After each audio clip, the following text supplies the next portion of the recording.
ಕರ್ನಾಟಕದಲ್ಲಿ ಆರೋಗ್ಯ ಇಲಾಖೆಗೆ ಅನಾರೋಗ್ಯ ಬೆಳೆದಿದೆ.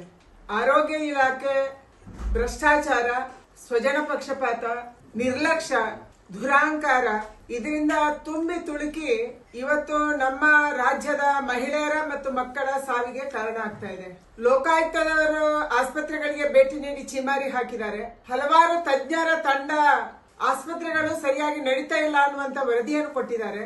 ಸಾರ್ವಜನಿಕರು ಯಾರ್ಯಾರು ಸರ್ಕಾರಿ ಆಸ್ಪತ್ರೆಗೆ ಹೋಗ್ತಾ ಇದ್ದಾರೆ ಅವರು ಬದುಕಿ ವಾಪಸ್ ಬರಲ್ಲ ಅನ್ನುವಂತ ಸ್ಥಿತಿ ಕರ್ನಾಟಕದಲ್ಲಿ ನಿರ್ಮಾಣ ಆಗಿದೆ. ಇತ್ತೀಚೆಗೆ ಆಸ್ಪತ್ರೆಗಳಲ್ಲಿ ಆಗ್ತಾ ಇರುವಂತ ಸಾವು ಕರ್ನಾಟಕ ರಾಜ್ಯವನ್ನ ಆತಂಕಕ್ಕೆ ಈಡು ಮಾಡಿದೆ. ಕರ್ನಾಟಕದಲ್ಲಿ ಹೆರಿಗೆ ಆಸ್ಪತ್ರೆಗಳಲ್ಲಿ ಆಗ್ತಾ ಇರುವಂತ ಸಾವನ್ನ ಸರ್ಕಾರ ಮುಚ್ಚಿಡ್ತಾ ಇದೆ.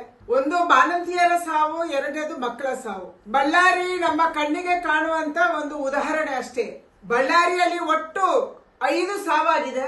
4 ಬಳ್ಳಾರಿ ಜಿಲ್ಲಾಸ್ಪತ್ರೆಯಲ್ಲಿ, 1 ಬಿಮ್ಸ್ ಅಲ್ಲಿ. ಸಿಸೇರಿಯನ್ ಆದಂತ ಹೆಣ್ಮಕ್ಳು ಅವರಿಗೆ ಕೊಟ್ಟಂತ ಫ್ಲೂಯಿಡಿನ ಕಾರಣಕ್ಕಾಗಿ, ಗ್ಲುಕೋಸಿನ ಕಾರಣಕ್ಕಾಗಿ ಸಾವನ್ನಪ್ಪಿದ್ದಾರೆ. ವೈದ್ಯರ ತಂಡ, ರಾಜೀವ್ ಗಾಂಧಿ ಯೂನಿವರ್ಸಿಟಿ ಮತ್ತು ಬೇರೆ ಬೇರೆ ವೈದ್ಯರ ತಂಡ ಭೇಟಿ ನೀಡುತ್ತೆ.